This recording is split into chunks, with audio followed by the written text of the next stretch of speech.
Ladies and gentlemen, welcome to another episode of 4.0 to Pro, your pocket-sized pickleball podcast where we teach you a single shot or strategy every single episode. I'm Michael O'Neill here in very sunny Long Beach, California, joined by Albin Morariu. Hello, sir. Hello, my friend. How are you doing out there in sunny Long Beach?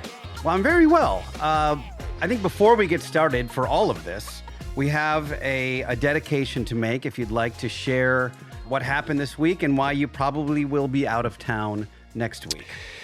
Yeah, I had a little bit of a tough weekend, to say the least. My father passed away unexpectedly on Friday, and I've been here in Aspen. Kind of been dealing with stuff remotely with my mom, who I think was doing pretty well, all things considered.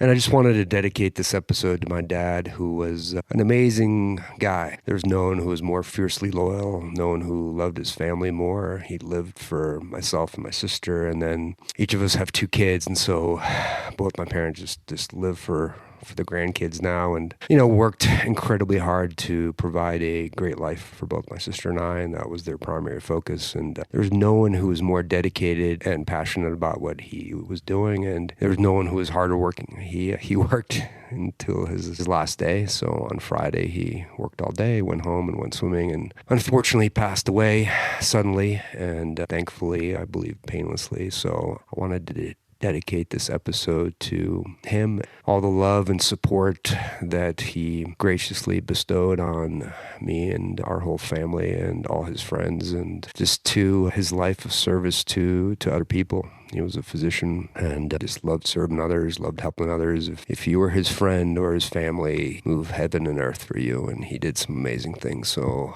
I'm grateful for the time I had with him and want to dedicate the show to him. What was his name, since we don't have we actually have the same name, Albin wow. Morariu, and he went by Albin, so okay. Albin Morariu. Albin was actually his father's name, so it was both of our middle names. So I was technically Junior, but he always went by Albin. Okay, well, we're going to call you Junior from now on. No, so sorry to hear this, obviously. As they say in Ireland, may you be in heaven a half hour before the devil knows you're dead. It's an Irish proverb. Well, on to more positive things. We are locked, Mircea, for our camp in Dallas. Yeah, this is going to be amazing. So, I'm looking forward to this. It's going to be really cool.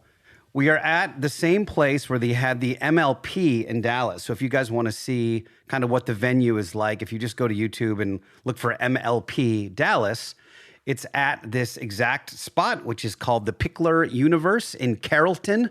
It is right down the road from DFW and Love Field in Dallas, very close to each of the two airports. And the camp is going to be September 25th through the 27th.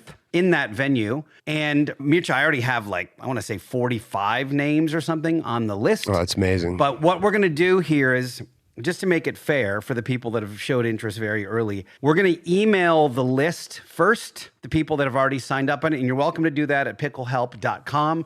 You can do that. Just tell me that you want to be on the list for the Dallas camp. I'll be emailing the people that are already on the list first, just so they have that first crack at registering for it. Obviously, we have more people interested than we have spaces available. And then next week, the next show, I will post a link to the actual registration page if we haven't filled up or whatever by that point.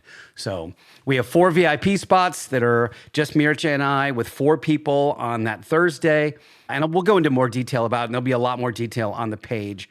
And then we have 20 spots for the regular campers, which will be Friday and Saturday.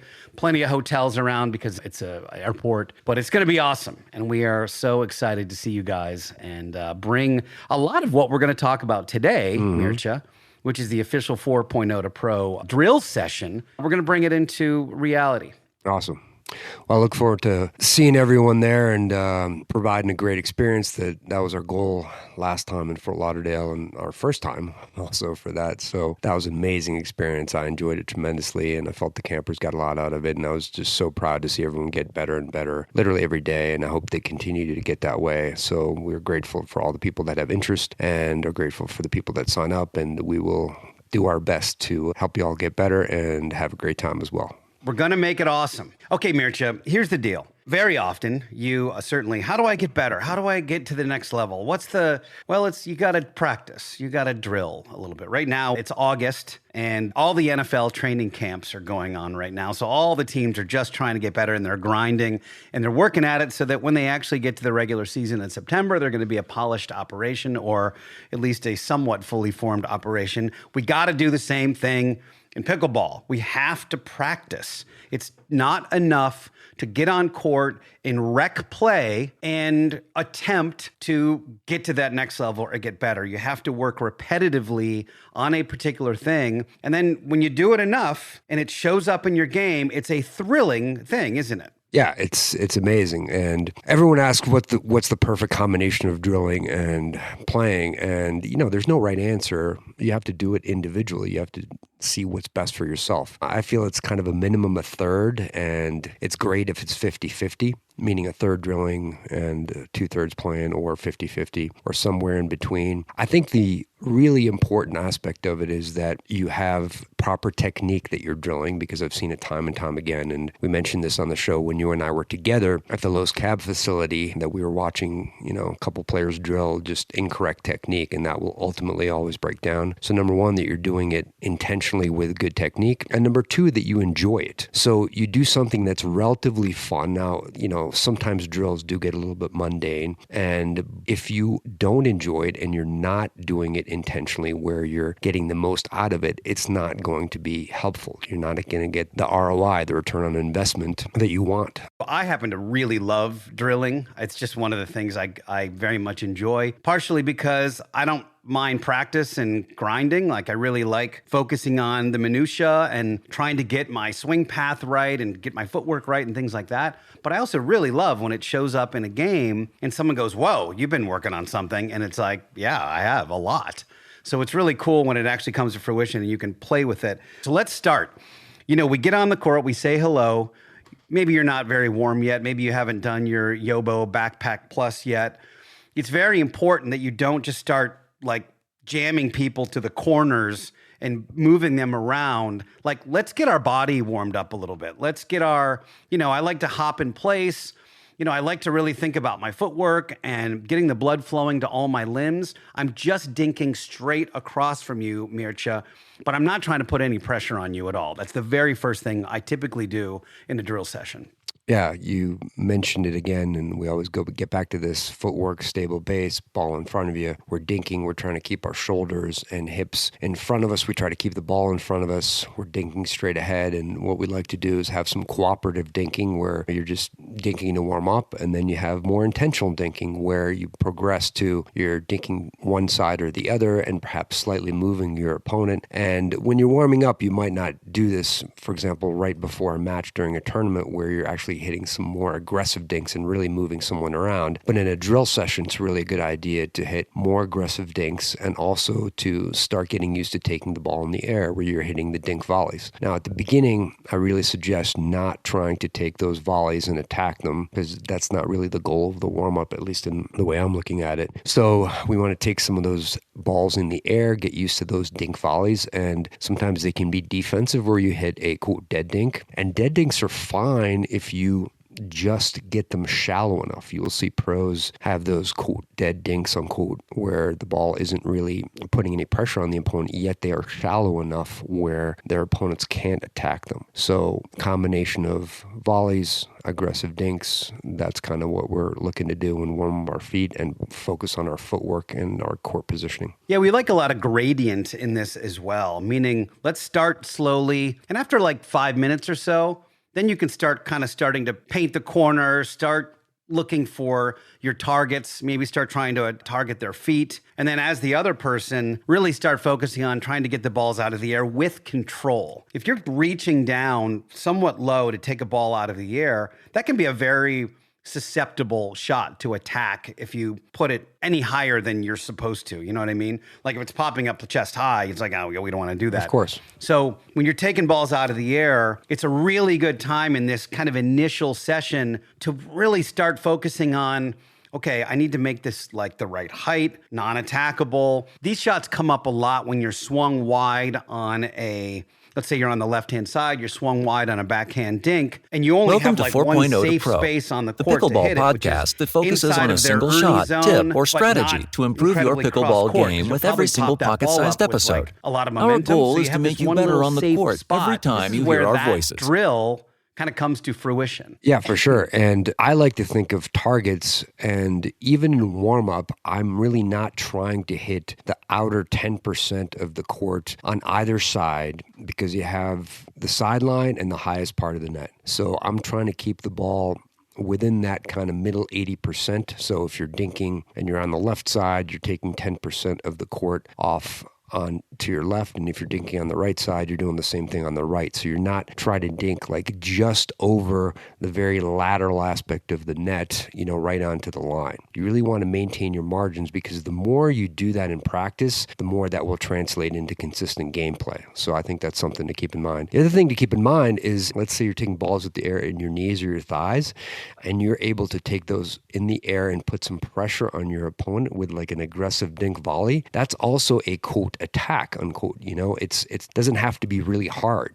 So many people think that if you get the ball in the air, you have to whack it. And particularly at the 3.0, 3.5 levels, any ball that's taken in the air, I've generally seen really hard balls, even in the warm-up. And I think it's a good idea to get used to those sort of attack-style dink volleys where you're targeting your opponent's feet. Because let's face it, if you get it down, they have to hit it up. One of the primary goals in pickleball is to get the ball at your opponent's feet. So that's a good way to practice this with this drill. Well, now we're warm. Now we've started to move each other around a little bit. We're feeling pretty good. We're taking balls out of the air. Now I like to switch to cross-court dinking. I don't care if you start forehand first or backhand first or whatever it is. For forehand, I like to work on just kind of a push or a slice dink as well as a topspin. And then I'm really starting to target. I love to start targeting that left foot of the person on the other side. So I'm hitting a cross-court dink and targeting their left foot. We've talked about it a ton of times on the show. That's a really tough ball to field for that person on the right, as well as like their partner on the left, not being completely sure if they should reach in and get it.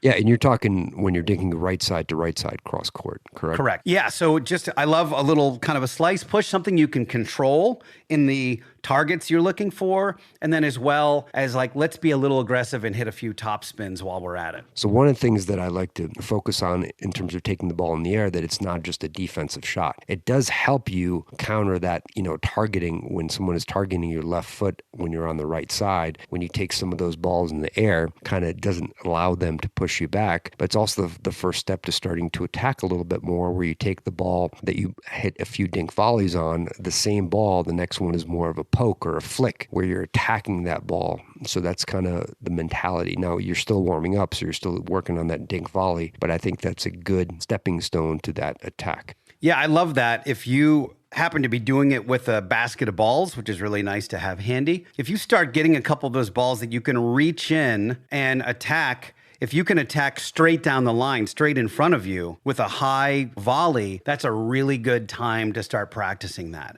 And that could actually be its own section where you're just hunting for that particular shot where it comes over, you can just reach in and then poke it and hit that person right in front of you. That is a very common attack, whether it's the backhand or the forehand side. Yeah, that's a great drill, and I've been doing that a ton here, working with one particular guy. Shout out to Jonathan, who's been working so hard, and he's improved that tremendously. So that's one of the drills that we've been doing, is we do the cross-court drills, and then he will, when he's on the right, he will take that ball in the air in the middle and flick it towards the imaginary left side player in front of him. We actually put up some targets, and that's a good way to drill that particular shot, where you take that ball in the middle and you imagine you're taking it sort of at the belly button of the left side player in front of you. It's a really hard shot to defend because it's coming right into that left side player's defensive area, where it's right kind of in between their backhand and their forehand. Yeah, and the backhand version of this is so fun. Just working on that backhand flick for the ball that's a little bit high and you can reach in and flick it, that is right up there with some of the most technical shots you can hit in pickleball, where you really have to have your knuckles down and flick your wrist up to get the desired result. but it's a super fun thing to work on. I love to work on, when I'm switching now, let's switch to backhand, Mircea, my control, where I'm really focusing on using my shoulders and my quads, keeping my arm and my wrist a lever, and focusing on the paddle angle as I'm sweeping through underneath the ball, keeping that ball so controlled and targeted so it's not getting too high out of the net. It's not really attackable on the other side. This isn't a particularly offensive shot, but it's able to be directed much more accurately than anything else I can do. I tend to really like to pick my targets for that, and maybe I'll go 2 times to the left foot, 1 time to the right foot. Like, I'll be really thinking about how I'm directing the ball when I'm doing the backhand slice dink. Yeah, and we're back to targets again. And one thing to reiterate, and we've mentioned it before, is that what I like to do is target within a few feet of each side of that middle stripe. So the middle net tape right in the middle, I like to target either side because you're hitting it at an angle. So you don't want to target all the way. If you're on the left side and you're dinking cross court, you don't want to target the net on the very far right side, even though you might think you want to, hit that ball in the corner, sort of like a cornhole shot. The further you get it out, the more you have the chance for the ATP, and the more you have that sideline as the barrier.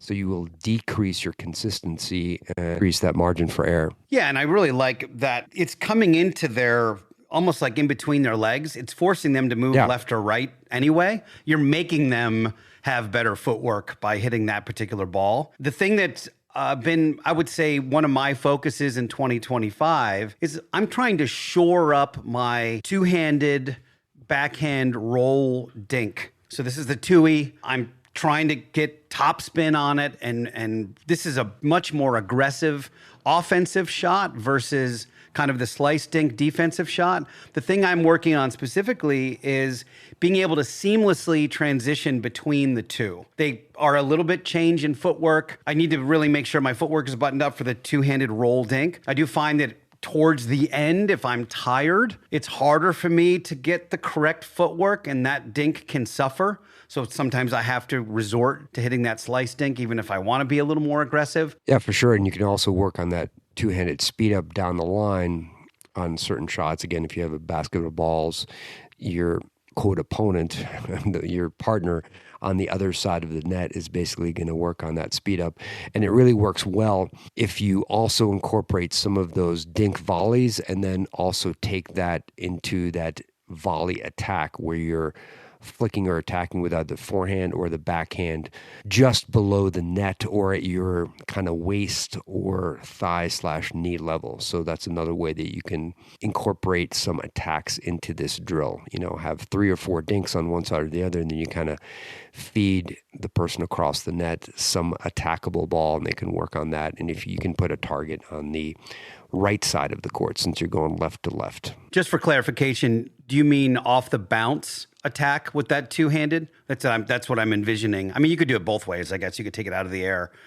Yeah, I'm thinking if it's out of the air, it's a flick, and if it's off the bounce, it's a two-hander that can either go through the middle or right down the line right in front of me. Yeah, both. I was talking, and also it's nice to work on that reach in forehand flick. If you hit a ball to your partner that you're drilling with, you hit that ball in the middle that's a little bit high, but not too high. So they can take a flick that's, let's say, at thigh level and work on hitting that target, imagining attacking the right side player, perhaps their right or left hips or their chest, but you can put a target on the other side of the net and they can work on that when you have the basket of balls. This next phase of the warm-up is actually something that I got from you at our camp in Fort Lauderdale, which is the 3-location transition zone drill. One person's at the net and the other person goes to 3 different locations in the transition zone. Why don't you talk us through that? Yeah, well, the 3 locations that I use are really the baseline and then about a third of the way into the transition zone and about 2/3 of the way into the transition zone. And you practice multiple balls at each station. Some people call it the slinky drill where you go up and back.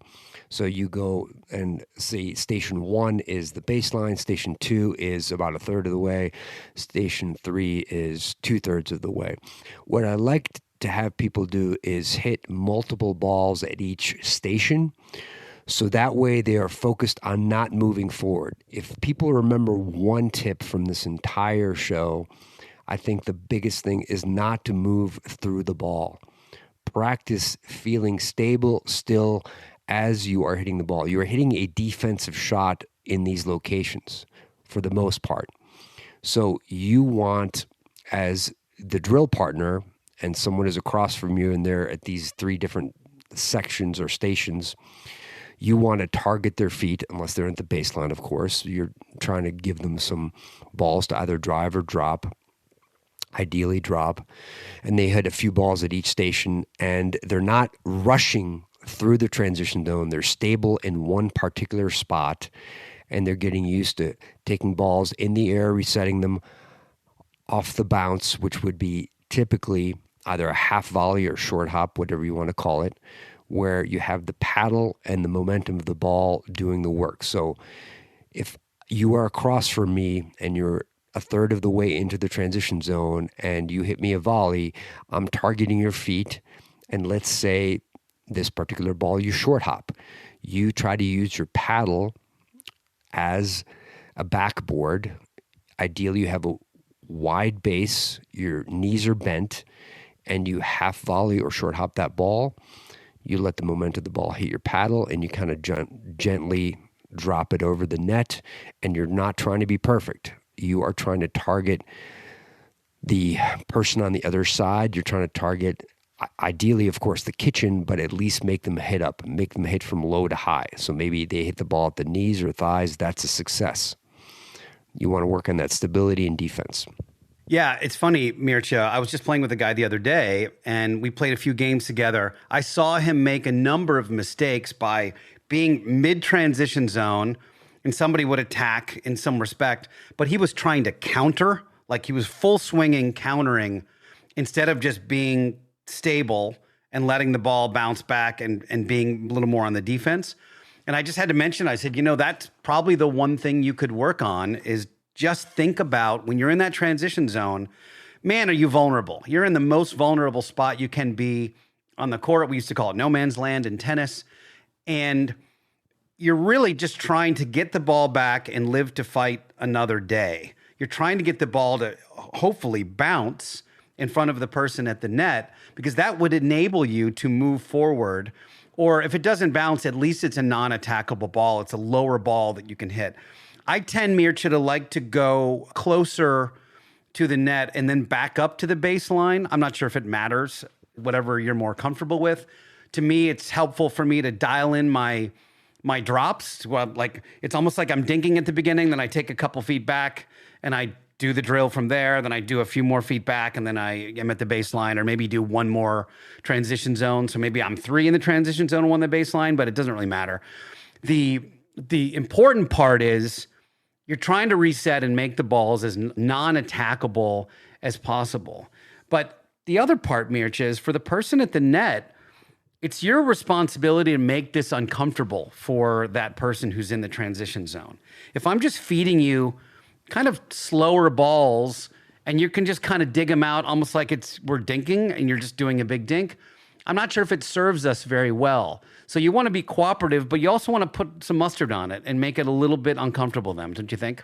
Absolutely. And I think you start off doing it relatively cooperatively, then you become more aggressive, and then, you're not trying to hit a clean winner, and you're working on your own consistency, and your target when you're at the kitchen and your opponent is somewhere in the transition zone or the baseline is to get the ball at their feet. So you are working on that skill as well. You're not just, a foiler, and you're not just, relatively inactive. You want to make sure that you are also in the drill constructively. Yeah, 100%. And I really love as a player that could be working on the backhand roll. So this is the one where you're really bent down, where you're almost like in a squat position, but your arm and your shoulder, your arm is straight. So you're not like using your wrist and your elbow for this, but you're trying to sweep from under the ball and get a nice roll from below the net. This is something Ben Johns does maybe better than anybody else in pickleball. He does this lovely straight arm shot. There's about 50 videos of it on YouTube if you guys want to see kind of the Ben Johns. He probably does it like fourth shot, maybe. This is kind of one of his 4 shots. But unbelievable ball. And it's a good way to practice keeping your opponent back, which is the ultimate goal of the person at the net. When you get to the baseline, Mircea, well, now you've got a couple of things. We generally say, well, if you're at the baseline, you got a ball that you can rip. Well, there's a lot of 3rd shot drives and even some 5th shot drives these days. Start working on your drives, but don't just hit like 40 drives in a row. Do a drive and then do a drop, because that's the most likely scenario you're going to find yourself in. 3rd shot drive, ball comes back, 5th shot drop. If it's inside the court a little bit, that's okay. Drop it and then go back to the baseline for that next ball and start working on that combo. You know, if you get 2 high balls, go ahead and rip twice, but start getting used to the transition between ripping a drive and trying to target it somewhere and then dropping that next ball, because that's something that is the most common thing happening in pickleball these days. Yeah, absolutely, Michael. That's what I like to do. I like to start off with a bunch of drives from the baseline and then incorporate drops, mimicking the exact scenario that you're talking about, that 3rd shot drive and then the 5th shot drop. So that's how I like to mix it up. So that's a good way to do it. And remember, if you're in the transition zone and you get a ball at your shoulder, yeah, you can crush that. You don't need to, reset that. So I don't want everyone to, reset every single thing. So if you get an attackable ball, work on that attack. And that helps your partner on the other side of the net, work on that blocking skill.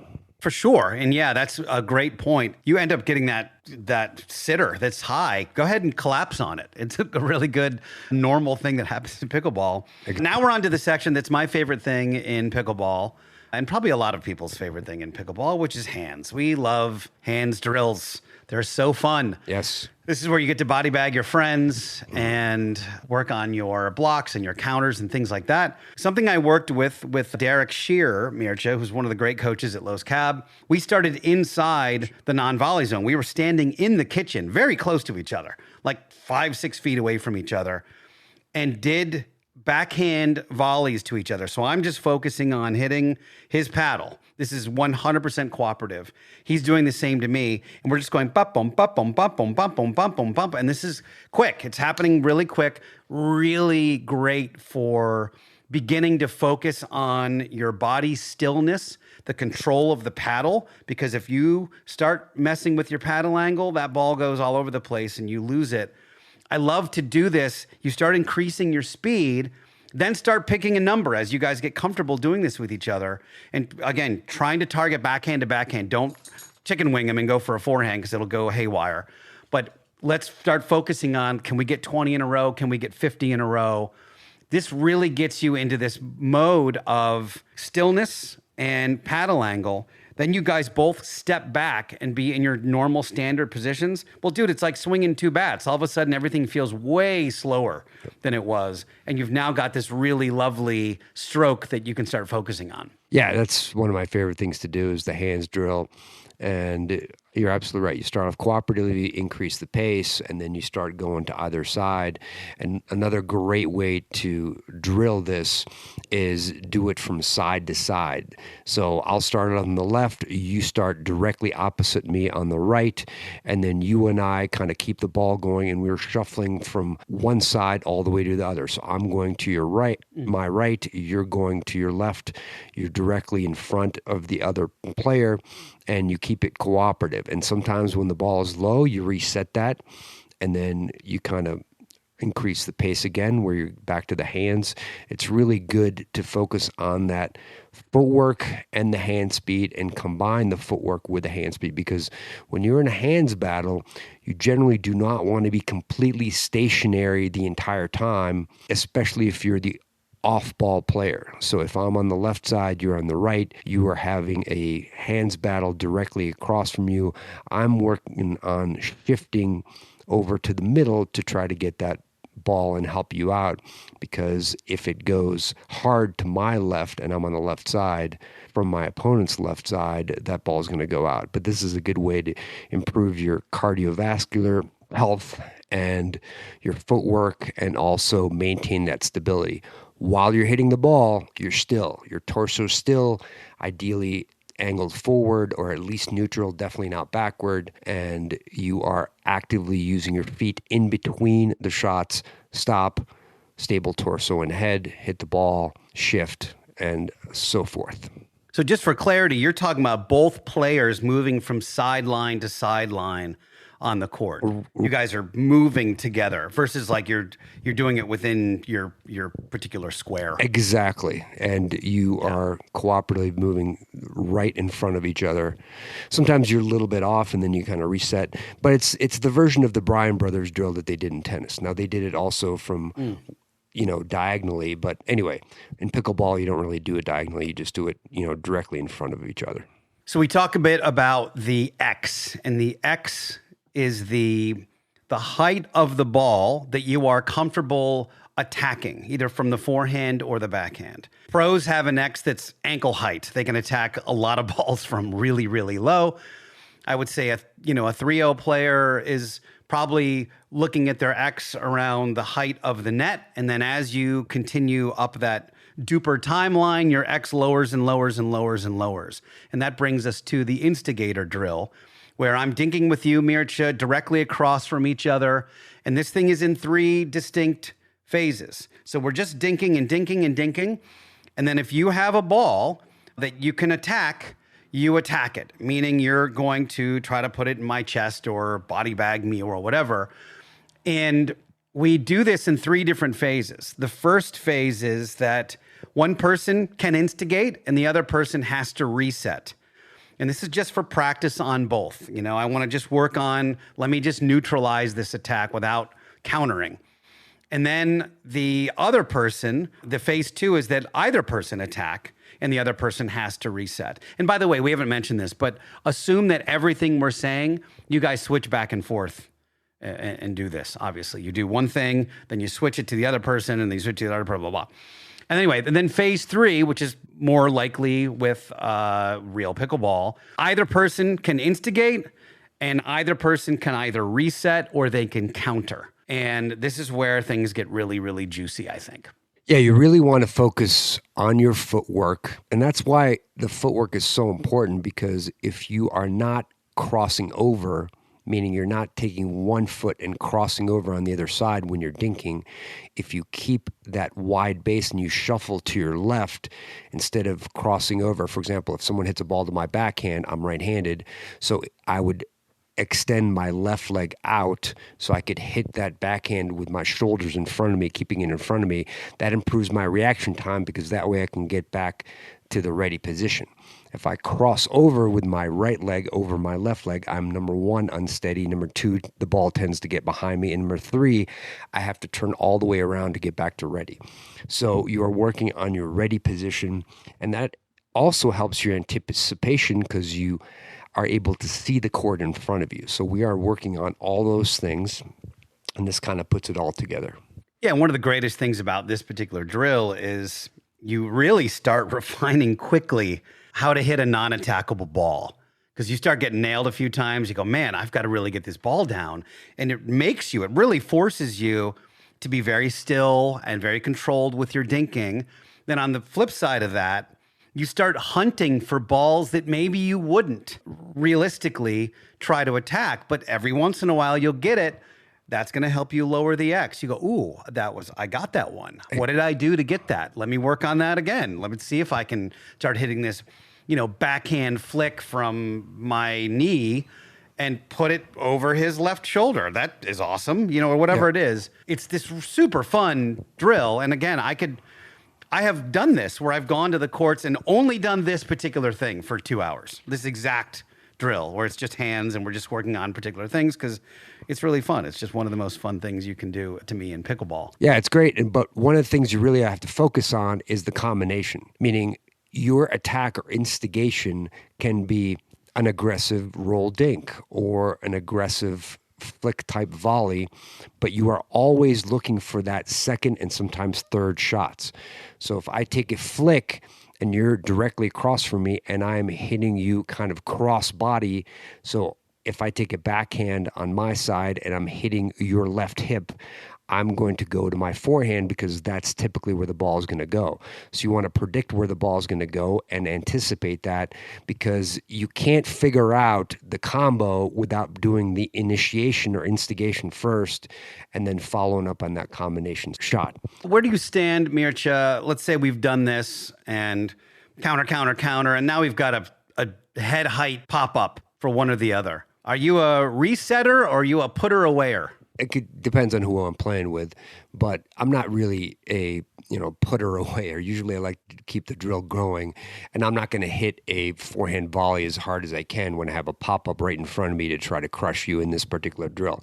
Now, if we're playing a tournament, it's a little different situation. Well, yeah, of course. But in this particular drill, I'm not going to really put that many balls away other than if I'm countering, then I'm trying to put the ball away. But if I get a fluffy ball in my forehand, I'm not going to crush you, with a put away in that scenario most often. I'm like you, but I play with a dude that you've met actually that puts it away. And I'm like, I got to chase the ball over the thing now. You already got it. You won it. Like that was, Well, now let's put it all together. And the two ways that we can put everything we just worked on together. Again, this is another thing you could just do all day, and it's really, really fun. It's called the 7-11 drill. We've talked about it a ton of times. You've got one person at the net, the other person's at the baseline. Person at the net feeds the ball to the person at the baseline. That represents a return of serve. And you play the point out. You can hit what would be your third. You can hit a drive or a drop, and you work your way up to the net. One of the things I got from you, Mircea, is instead of just doing it straight on, you like to do it all the different ways on the court. Yeah, exactly. So let's say we start off, I'm on the left, you're on the right, you're coming up straight at me. Then we do a session where I'm in the same spot. You are coming up from the left, so you're coming up more of a diagonal towards that midline, and you're working on that aspect of it, coming up and following the ball. Then we do it where I'm on the right side. Again, this is up. I'm always up at the kitchen in this scenario. So I'm at the kitchen. Then you're on the right side and coming up diagonally. And then you can do it even where I'm on the right side and you're on the left. So you can do, all four variations. And then we reverse it. So this is one of the, most fun things that I enjoy. The aspect of the end of the point is a little bit more non-traditional, in the sense that when you're going from left to left, you often don't attack that much to the left. But, we always talk about ideally attacking straight ahead, but, don't make that as the dogma 100% rule. There are a lot of times that I attack to the left. So this is a useful drill.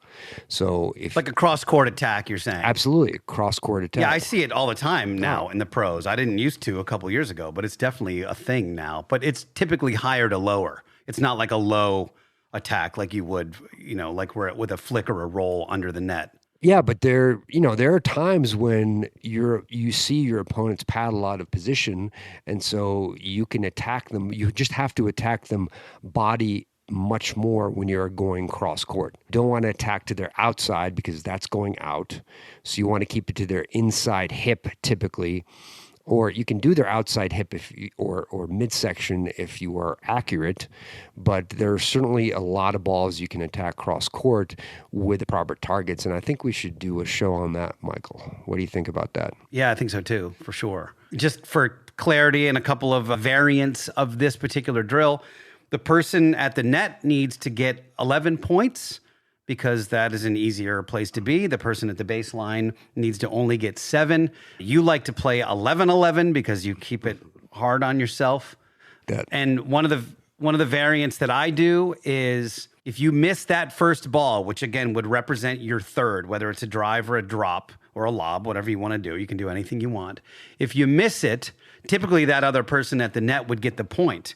Well, we play a variant where if you do 10 push-ups, they don't get that point. Now, you punish yourself for missing the third with 10 push-ups, and they don't get the point. So you can either be really fit by the end of it, or you can hit your thirds in. And sometimes you get to do both. So, there you go. It's a win-win. And finally, if you have time after this is probably a 90-minute drill session, you can play skinny singles, which kind of puts it all together entirely. Which means skinny singles is just you play either straight ahead from each other or you play on either diagonal, right to right, left to left. and you play the point out. The one caveat I will say to this, as well as the 7-Eleven drill, there are some people that take advantage of that diagonal triangle of the court where they're kind of hitting it behind to a space you'd never protect. Meaning if we're, let's say, left side and left side, Mircha, and I hit a ball like right at the tee, I go sort of all the way around and hit a ball at the tee. My partner's going to hit that ball 10 times out of 10. So it's like you can decide whether or not you want to do that. But the other variant is that ATPs are legal. So if you go wide and you hit an ATP in, that's okay. That counts as a point. Yeah, for sure. So if you're hitting balls into what would be your partner on the same side, your hypothetical partner, since you're playing skinny singles, if, say, you and I are playing from left to left and you hit a ball that would be in the airspace of an easy ball for my partner, then, that's not really helping that much. So that's a really good point. The other variant that, I like to play is that, if the ball is an inch or 2 inches to the right of the midline, you still play that instead of calling it out, even though it technically would be out in the strict skinny singles. And to clarify, what we like to do is if you're 0 or even score, you're on the right, no matter whether you're serving or returning. And if you're odd, you're on the left, no matter whether you're serving or returning. So you do have that somewhat artificial where you're serving straight ahead, which you wouldn't be in a game, but you do have the scenarios where you're advancing in a different fashion, either straight ahead or diagonally / cross court. So this allows for both those scenarios. Yeah, and you get everything in one game, which is really cool. It's one of the great things about skinny singles. I was usually terrible at skinny singles, and lately I've been better than I was. So who knows why that is? Maybe it's a technique that I've learned.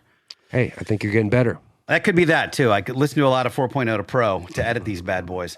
Which reminds me, guys, that is it for this particular drill session.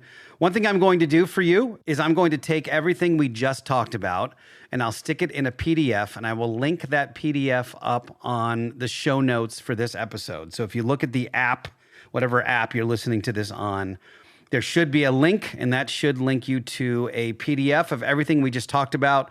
Print it out, stick it in your bag, and you have an awesome drill session for you and your peeps to get better. Awesome. Thank you, Michael. And this episode really worked out well as a dedication to my dad, because he was just, again, one of the hardest working people I know. And if you work hard, you tend to get more lucky and you tend to get better. So keep up the hard work. We are grateful for everyone listening. We're grateful for everyone's interest in the camp. We tremendously appreciate your support. And that's one of the things that my father instilled in us is gratitude. And we are grateful for you, Michael. Thank you for your support, my friend. I appreciate you. Reach out to your loved ones and say hello today, and tell them you love them. I'm lucky that the last thing I said to my dad was, I love you, and pay you best, which is Romanian. That's exactly what I said. And then I also texted him that as my last text as well. Well said.